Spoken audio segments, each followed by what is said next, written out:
আসসালামু আলাইকুম সুপ্রিয় শিক্ষার্থী, আমি আসছি মোহাম্মদ আকাশ ইসলাম এডু স্কুলের পক্ষ থেকে। আজকে আমরা এই অঙ্কটা মাত্র 10 সেকেন্ডের ভিতরে কিভাবে ক্যালকুলেটরের সাহায্যে সলভ করা যায় সেটাই শিখব। ভিডিওটা সেভ এবং লাইক দিয়ে সেভ করে রাখুন যাতে পরবর্তী সময়ে তাড়াতাড়ি খুঁজে পেয়ে যান। তাহলে এই অঙ্কটা আছে x plus one divided by x is equal to 2 হলে x square minus one by x স্কোয়ারের মান কত। এই অঙ্কটা আমরা ক্যালকুলেটরের মাধ্যমে মাত্র 10 সেকেন্ডে সলভ করতে পারি। কিভাবে করতে পারি দেখি। আমার হাতে আছে একটা 570 এফএক্স 570 এমএসের ক্যালকুলেটর। আপনাদের হাতে যেটা আছে সেটা ব্যবহার করেও করতে পারবেন, সবটারই নিয়ম এক। তাহলে এই অঙ্কটা প্রথমে আমাদের ক্যালকুলেটরে তুলতে হবে। তোলার জন্য প্রথমে আমরা এক্স তুলব। এক্স কীভাবে তুলব?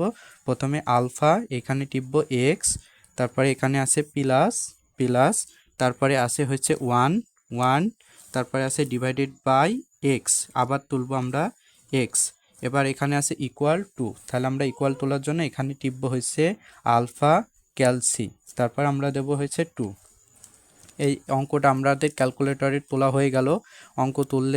অঙ্ক তুলতে ভুল করলে কিন্তু উত্তর আসবে না। এবার আমাদের এটা সলভ করতে হবে, এক্সের মান বের করতে হবে। এর জন্য আমাদের প্রথমে করতে হবে হচ্ছে শিফট, তারপরে ক্যালসি, আবার টিপব শিফট এবং ক্যালসি, আমাদের এক্সের মান পাওয়া গেলাম।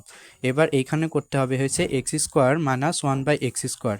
তাহলে এটা করার জন্য আমাদের প্রথমে আলফা, তারপরে এক্স, তারপরে এই যে স্কোয়ার, এখানে মারবো স্কোয়ার, তারপরে আছে মাইনাস, আমরা মাইনাস দেব